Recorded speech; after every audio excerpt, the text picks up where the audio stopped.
काय हो बारामतीच्या मोठ्या ताई, तुम्ही तर मागे म्हणाला होतात की मराठा आरक्षणाव्यतिरिक्त आणखीनही महत्वाचे प्रश्न राज्यात आहेत. आठवत नसेल ना तर ही स्मरणगोळी तुम्हाला मी देते. पवार साहेब दोनदा नाही 4 वेळा मुख्यमंत्री होते. तेच नाही, आतापर्यंत 11 मुख्यमंत्री मराठा समाजाचे होऊन गेले. का नाही दिलं तेव्हा मराठ्यांना आरक्षण? तुम्ही आपल्या 50 वर्षाच्या कारकिर्दीत पवार साहेबांनी अनेक मोठी पदं भूषवलीत आणि राज्यातही त्यांच्याच विचाराचं, त्यांच्याच मार्गदर्शनात 15 वर्ष सरकार होतं. तेव्हा का नाही हो तुम्ही दिलत मराठ्यांना आरक्षण? 2014 ते 2019 मध्ये पहिल्यांदा 14% आरक्षण मराठ्यांना देवेंद्र फडणवीस यांच्या सरकारने दिलं. पुढच्या 2.5 वर्षात तुम्हाला आणि तुमच्या महाविकास आघाडीला ते टिकवताही आलं नाही हो. त्यावर बोला हो बारामतीच्या मोठ्या ताई.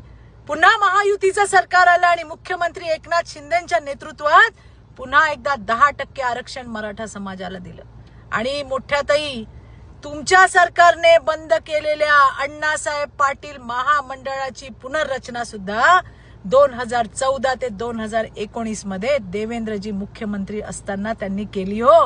आणि आता लाखो मराठा तरुण तरुणी उद्योजक बनलेत.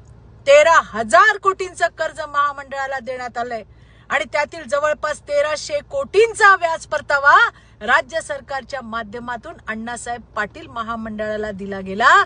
जे महामंडळ मराठा समाजाच्या तरुणांसाठी होतं ते तुमच्या सरकारने बंद केलं. तुम्ही त्यावेळेला कुठे होतात हो मोठ्या ताई बारामतीच्या? इतर समाजाप्रमाणे मराठा समाजातील विद्यार्थ्यांना शिष्यवृत्ती मिळाली पाहिजे या हेतूने बार्टीच्या धर्तीवर सारथी महामंडळ स्थापन करण्यात आलं. अरे तुमचं एकच लक्ष, समाजाची घडी विस्कटवायची आणि त्याचं खापर देवेंद्रजींवर फोडायचं. लक्षात ठेवा, काल आंदोलकांनी तुमच्या तोंडावर सांगितलं मराठ्यांचं वाटोळं पवार साहेबांनी केलं. हेच सत्य आहे. आरक्षण न देता तरुणांची माथी भडकवली, त्याचे पडसाद आहेत हे मोठ्या ताई बारामतीच्या. आणि सगळ्यात महत्वाचं, मोठ्या ताई, तू इधर उधर की बात मत कर. जरांगेची मुख्य मागणी ओबीसीतून मराठ्यांना आरक्षण द्या. यावर तुमच्या गटाची काय भूमिका आहे ते एकदा राज्यासमोर स्पष्ट करा. धन्यवाद. जय हिंद, जय महाराष्ट्र.